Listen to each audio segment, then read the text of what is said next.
Lisa perlahan mengangkat wajahnya, membalas sorot mata tajam dengan tatapan sendu. Jangan katakan apapun pada Kinan. Berarti benar Kinan, kan? Karena selama ini kamu sama sekali tidak dekat dengan siapapun. Kamu juga selalu pergi bersama Kinan. Apa dia mengancammu? Sampai kamu ketakutan seperti ini. Lisa menggeleng lemah, air matanya masih terus menetes deras. Kejadiannya tidak seperti itu, Astrid. Ceritakan padaku, sahut Astrid tidak sanggup melihat sahabat cerianya kini tengah menangis pilu. Lisa tidak berniat menjawabnya. Tidak mungkin dia menceritakan kalau Kinan menginginkan tidur bersama Astrid sampai mengira Lisa adalah Astrid seusai bercinta. Wanita itu mengusap kedua pipinya kemudian berbalik menghadap Jason. Dia menyatukan kedua telapak tangan di depan wajahnya. Kumohon, Pak Jason. Jangan katakan apapun pada Kinan. Masalahnya akan semakin runyam nantinya, ucap Lisa penuh permohonan. Jason saja sebagai pria tidak mengerti bagaimana jalan pikiran Lisa. Biasanya wanita akan mernaksa meminta pertanggungjawaban pria. Tapi entah apa yang terjadi dengan mereka sampai Lisa begitu takut jika Kinan mengetahuinya, bisik Jason dalam hati. Astrid, sebaiknya kita pulang. Ucapan Jason membuat Astrid membelalak. Tidak bisa, ini belum selesai, Jason, tolak Astrid dengan tegas. Dia tidak mungkin meninggalkan Lisa dalam keadaan seperti ini. Sahabatnya itu butuh dukungan. Kita antar Lisa kembali ke apartemen lebih dulu, tutur Jason yang mengerti akan maksud penolakan Astrid. Tidak, Pak. Aku bisa pulang sendiri, tolak Lisa. Namun tidak digubris oleh Jason, dia pergi meninggalkan ruangan sekretarisnya itu lebih dulu. Astrid. Lisa meminta pembelaan dari sahabatnya itu supaya dia bisa kabur dari keadaan ini dan menjauh dari bos sekaligus kakaknya Kinan itu. Kami hanya mengantarmu. Bukan menemui Kinan, ucap Astrid dengan nada melunak tidak seperti tadi. Tapi kamu harus berjanji, tidak mengatakan ini pada Kinan. Kalau kamu peduli padaku, kamu akan menuruti perkataanku. Lisa menunjukkan wajah takutnya. Karena dia yakin Kinan tidak akan percaya. Otak pria itu seakan sudah dicuci oleh ulah Diana. Lisa sudah sempat berusaha mengatakan hal sebenarnya tapi percuma yang ada justru mereka kembali bertengkar. Jadi, semenjak itu Lisa memilih diam dan melupakan semua. Iya, ayo bersiap. Jason sudah menunggu. Kamu tahu sendiri suamiku tidak suka dibantah, ujar Astrid menepuk bahu Lisa lalu dia lebih dulu bergerak ke meja kerjanya membereskan pekerjaannya itu. Sepanjang perjalanan, Lisa hanya diam. Dia duduk di samping supir jadi tidak perlu terlalu grogi pada Jason yang duduk di kursi belakang bersama Astrid. Benar kata Astrid, Jason hanya mengantarnya kembali ke apartemen lalu membiarkannya lolos. Apa rencanamu? Tanya Astrid setelah mobil melaju meninggalkan apartemen. Aku sudah curiga dengan tingkah Kinan. Sebagai kakaknya aku sangat paham bahasa tubuhnya jika baru melakukan kesalahan. Astrid mengusap dada Jason yang nampak mulai emosi. Pak Johan, kita ke rumah Papa, titah Jason pada supir pribadinya itu. Tapi, Lisa melarangku mengatakan semuanya, ucap Astrid dengan wajah khawatir. Kamu cukup diam dan mengangguk. Astrid menyunggingkan senyum tipisnya. Dia mengerti maksud Jason. Ma, bisakah tidak masak dengan bawang terlalu banyak seperti ini? Protes Kinan menyingkirkan piring yang isinya baru satu suap masuk ke dalam mulutnya. Itu pun dia telan dengan terpaksa. Evelyn, ibu Kinan pun mengerutkan kening menghentikan tangannya yang hampir memasukkan satu suap makanan malam ke mulutnya. Ini mama pakai bumbu biasa, kok. Iya, ini yang biasa mamamu buat. Kenapa denganmu? Sakit? Tanya David, ayah Kinan. Sepertinya aku dari kemarin kurang enak badan, Pak. Kamu terlalu lelah bekerja. Jadinya sampai seperti ini. Setidaknya selalu imbangi dengan pola hidup yang sehat. Lihat Jason, dia jarang sakit dan sanggup menjalankan Morgan Group dengan baik, ucap David. Sementara Kinan hanya menghela nafas jengah mendengar papanya setiap kali membandingkan dirinya dengan sang kakak.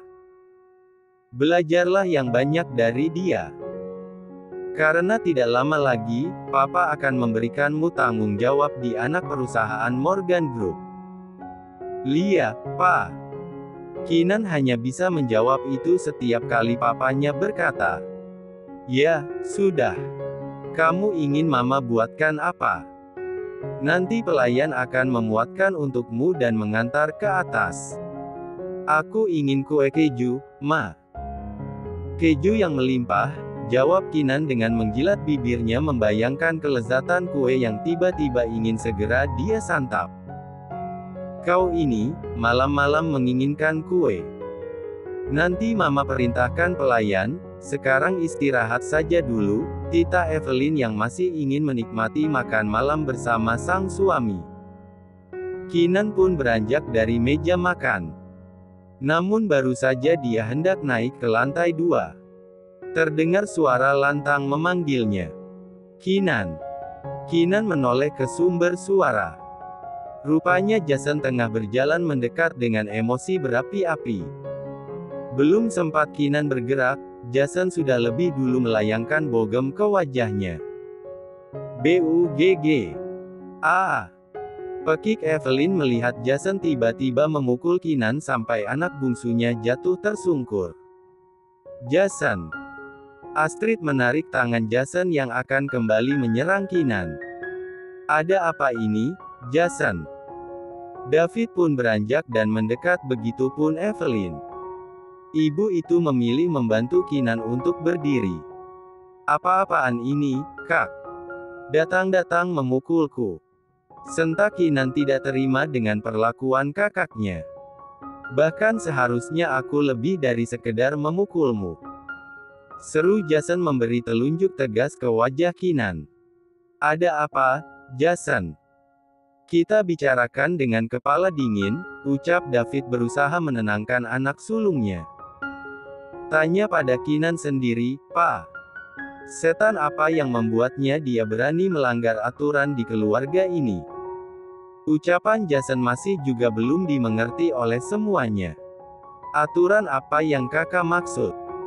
tanya Kinan mengerutkan keningnya. "Di mana malam saat kamu tidak pulang waktu itu? Bercinta dengan seorang wanita, kan?" Mata Kinan membelalak. Belum sempat mengendalikan keterkejutannya, Mama Evelyn sudah menghujami pertanyaan penuh kekecewaan. "Benar kata kakakmu, Ken?" Suara Evelyn bergetar. Menatap anak bungsunya. "Bagaimana Kak Jason tahu? Apa Diana telah mengatakan padanya? Atau Lisa yang mengadu?" tanya Kinan dalam hati. Lebih dari itu, ucapan Jason kembali menarik atensi semuanya. Wanita itu kini tengah hamil. Dek. Kinan merasa dunia yang dia pijak runtuh seketika. Wanita yang sudah dia tiduri hamil. Wajahnya menegang dan tidak lari dari netra tajam yang Jason beri. Tanpa menyadari ada raut kekecewaan berbaur emosi di wajah kedua orang tuanya. "Kinan. PLAKK." David begitu emosi dan memberikan tamparan pada pipi yang sudah muncul lebam akibat pukulan Jason tadi. Kinan menahan tubuhnya untuk tidak tersungkur lagi.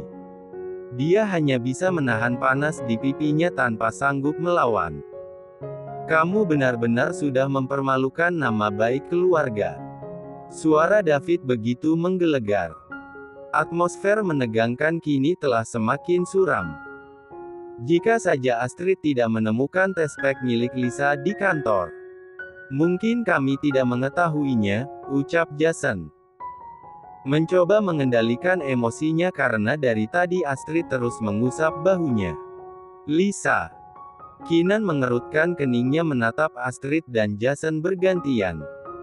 Iya, kamu harus bertanggung jawab. Kamu harus menikahinya segera. Sahut Jason dengan lantang. Lisa. Aku sama sekali tidak pernah menyentuh tubuhnya, Kak. Mana mau aku bertanggung jawab? Keenan mencoba membela dirinya. Namun kali ini yang bertindak adalah Evelyn. Plak. Mama. Sentak Keenan tidak terima dirinya mendapat tamparan bertubi-tubi atas kesalahan yang tidak dia perbuat. Setelah kamu menghamili Lisa lalu kamu tidak mau bertanggung jawab. Mama tidak memiliki anak pengecut sepertimu. Evelyn begitu emosi mengatakannya. Pengecut. Mama mengatakan aku pengecut. Kalau bukan pengecut lalu apa? Kamu menghindar dari kesalahanmu sendiri. Kakak jangan asal menuduhku. Apa buktinya kalau aku yang menghamili Lisa? Dia hanya berkata bohong. Keenan masih bersikeras dengan anggapannya sendiri. Deon, pemilik klub malam itu mengatakan jika petugas di sana membawamu ke kamar hotel dalam keadaan mabuk bersama Lisa, jawab Jason. Mama tidak mau tahu kamu harus bertanggung jawab. Kamu harus menikahi Lisa segera. Keenan tidak lagi menanggapi semua. Satu hal di dalam otaknya saat ini, yaitu meminta penjelasan pada Lisa. Dia pun melenggang pergi begitu saja. Keenan. Mau kemana? Cegah David. Namun percuma, Keenan terus saja berjalan keluar rumah. Seorang wanita dengan postur tubuh sempurna dan berwajah cantik nampak berlari ke pintu apartemen. Bunyi bel yang terdengar berulang kali nampak orang di balik pintu sana sudah tidak sabar. Siapa, sih? Gerutu Lisa sembari mengikat rambut panjangnya. Dia pun menekan kunci lalu membukanya. Ken, panggilnya terkejut saat melihat bos sekaligus mantan pacarnya sudah berada di depan pintu. Keenan, pria bertubuh tegap dengan garis wajah sempurna bak pangeran tengah berdiri dengan rahang mengeras. Membuat Lisa sama sekali tidak dapat memberi senyum pada Keenan saat menyadari sorot tajam yang terpancar di wajahnya.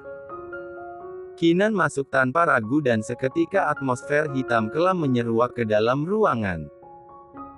Hal itu bersamaan dengan degup jantung Lisa yang mulai beradu. Ada apa, Ken?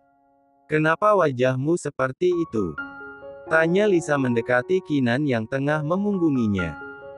Keenan mengusap kasar wajahnya kemudian membalas mata teduh Lisa dengan sorot mematikan. Kamu hamil? Sebuah pertanyaan yang mampu membuat Lisa membeku. Kenapa dia mengetahui secepat ini? Bukankah aku meminta Astrid untuk tidak mengatakan pada siapapun, bisik Lisa dalam hati. Apa Astrid sudah mengatakan padamu? Lisa tergagap. Dia benar-benar takut dengan Keenan yang berubah mengerikan seperti itu. Dengan siapa? Tanya. Keenan dingin. Aku tidak pernah dekat dengan pria lain selain kamu, Ken. Lisa berbicara jujur. Dia memang wanita yang mudah bergaul memiliki banyak teman. Tapi urusan dekat dengan pria, hanya pada Keenan. Pria yang sangat dia cintai sejak lama. Tidak menyangka jawaban jujur Lisa semakin memancing emosi Keenan hingga dia mencengkeram rahang runcing wanita di depannya. Apa itu yang kamu katakan pada mereka, Hem? Hingga mereka memaksa aku menikah denganmu hanya untuk bertanggung jawab atas perbuatan yang tidak aku lakukan. Tangan Keenan sungguh menyakiti tulang rahang Lisa, begitupun suara bentakan itu begitu memekakkan telinga. Namun yang paling hancur saat ini adalah hatinya. Lisa menggeleng dengan tangannya mencoba melepas jemari Kinan dari wajahnya. Aku tidak mengatakan apapun pada mereka. Astrid tidak sengaja menemukan tes pack di dalam toilet yang sudah aku buang. Hanya itu. Aku tidak menjelaskan apapun. Kinan melepas kasar tangannya dan meninggalkan bekas kemerahan di area cengkeraman tadi. Sebelumnya kamu meminta aku berpacaran denganmu dengan menjadi kekasih pura-pura, supaya aku bisa melupakan wanita yang aku cintai. Kinan menarik nafasnya lebih dulu mencoba mengendalikan emosi yang bisa meluap lebih dari ini. Aku menyetujuinya karena aku ingin menunjukkan padarmu kalau aku sama sekali tidak berniat merebut Astrid dari kakakku. Lisa mengerti, dia sangat mengerti kalau Kinan tidak pernah mencintainya. Dia hanya larut dalam status pacar pura-pura. Menikmati peran yang mereka mainkan setiap harinya. Namun hatinya terasa sesakit ini saat Kinan kembali menegaskan bagaimana kondisi hati pria itu, tetap sama sampai detik ini. Lisa mengusap satu bulir kristal bening yang berhasil lolos dari ujung matanya dan kembali menegakkan wajahnya menatap Kinan. Iya, aku tahu. Oleh sebab itu kamu terus menyebut nama Astrid saat memaksaku untuk bercinta. Ucap Lisa dengan tegas. Namun justru dibalas oleh gelak tawa dari mulut Kinan. Hahaha. Tawa Kinan lebih seperti iblis yang menolak kebenaran. Membuat Lisa mengerutkan keningnya dan bersiap mendapat jawaban yang bisa lebih sakit dari sebelumnya. Kinan mendadak menghentikan tawanya dan kembali dengan sorot menyeramkan dan rahang mengeras. Kamu benar-benar gila. Kinan memberi satu telunjuknya untuk mendorong bahu Lisa. Kamu bilang apa? Bercinta denganmu. Bahkan menyentuh tubuhmu saja aku tidak pernah. Sudah cukup, semua terlalu menyakitkan. Sekuat apapun Lisa, dia tetap wanita yang akan menangis ketika sang iblis berhasil menghancurkan hatinya. Apa kamu benar-benar tidak ingat, Ken? Malam itu, Lisa bertanya di tengah air mata yang telah luruh begitu deras. Kamu sedang berhalusinasi. Kinan menaikkan satu alisnya, mengejek perkataan Lisa yang tidak masuk akal baginya. Belum sempat Lisa menyahut perkataan Kinan, pria itu kembali berucap. Lalu rencanamu apa lagi? Apa kamu mencari lelaki lain untuk menghamilimu dan berencana menjadikan aku tumbal atas perbuatanmu itu? Kinan melipat kedua tangannya di depan dada. Dia melihat jelas raut kesedihan yang Lisa tampilkan di hadapannya. Apa kamu akan menipuku dengan air mata itu? Atau haruskah aku membuatmu terus mengeluarkan air mata setiap hari akibat ulahmu itu? Kamu telah membuatku untuk pertama kalinya ditampar oleh papa, mama dan kakakku.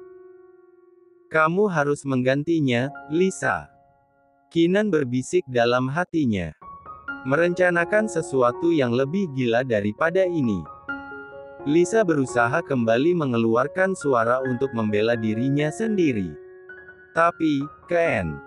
Malam itu aku bercinta dengan kakakmu, Diana, bukan kamu. Bahkan kamu dengar sendiri bagaimana kakakmu menjelaskan kejadiannya secara rinci. Dan kini kamu yang hamil dengan pria lain. Namun kenapa aku yang harus mengakui bayi dalam kandunganmu? Kamu bahkan sengaja mengusir Diana lalu mengancamnya untuk menghilang supaya aku tidak bisa mempertanggungjawabkan perbuatanku, kan? Lisa kembali menggeleng. Menyalahkan perkataan Kinan. Tapi apa daya? Setiap kata yang dia ucapkan sama sekali tidak bisa Kinan terima. Kamu licik, Lisa. Seru Kinan kembali. Kinan benar-benar frustasi menghadapi wanita yang selalu mengejar-ngejar cintanya. Kejadian ini dapat dia klaim sebagai ambisi Lisa untuk mendapatkan Kinan seutuhnya. Namun pria itu merasa tidak sanggup berbuat apa-apa. Keluarganya benar-benar telah memarahinya habis-habisan. Mereka tidak pernah semarah itu pada si bungsu Kinan Henderson. Oke. Satu kata yang keluar dari mulut Kinan membuat Lisa kembali menarik netranya ke arah pria itu. Menanti apa yang akan Kinan katakan. Aku bersedia menikahimu, aku turuti permainanmu karena aku tidak tahu lagi harus berbuat apa untuk mengikuti tingkah gilamu. Tapi ingat, Kinan memberikan telunjuknya di depan wajah Lisa sebagai peringatan keras. Aku menikah denganmu bukan sebagai pangeran, namun sebagai iblis yang akan menghancurkan jiwamu. Sakit, begitu sakit sampai Lisa hanya bisa membatu. Menangkap setiap kata yang Kinan tekankan sampai-sampai pria itu menggertak giginya, meluapkan segala emosi melalui ucapannya. Kinan tidak dapat lagi berlama-lama di hadapan Lisa. Entah mengapa dia juga merasakan sakit setelah mengatakan kalimat itu. Namun dia begitu kecewa saat mengetahui Lisa hamil, bahkan rasa kecewa itu dia dapatkan sebelum keluarganya menamparkan Kinan bergantian. Kinan Henderson adalah anak bungsu keluarga Henderson. Keluarga terhormat yang menghindari segala hal yang mampu mencoreng nama besar mereka. Hubungan di luar nikah sangat jauh dari norma yang berlaku di lingkup Henderson. Jadi, bagi mereka, perbuatan Kinan sudah di luar batas. Lisa masih membatu saat Kinan memilih pergi dengan membanting pintu apartemen milik Lisa. Suara itu bersamaan dengan jiwa Lisa yang seakan terbawa dan membuatnya merosot dan terduduk di atas lantai. Malam itu kamu sangat mabuk, Ken. Tapi tidakkah hatimu merasakannya? Lisa mengatakannya di tengah isak tangisnya. Membiarkan seluruh benda mati yang ada di ruangan mendengarkan isi hatinya. Tangan Lisa bergerak dengan gemetar, mengusap perutnya yang masih datar dan indah untuk disentuh. Dia anakmu, Ken. Dia anakmu. Suara tangisan itu semakin keras dan pilu, dadanya pun begitu sesak. Hanya itu yang dapat Lisa lakukan kini.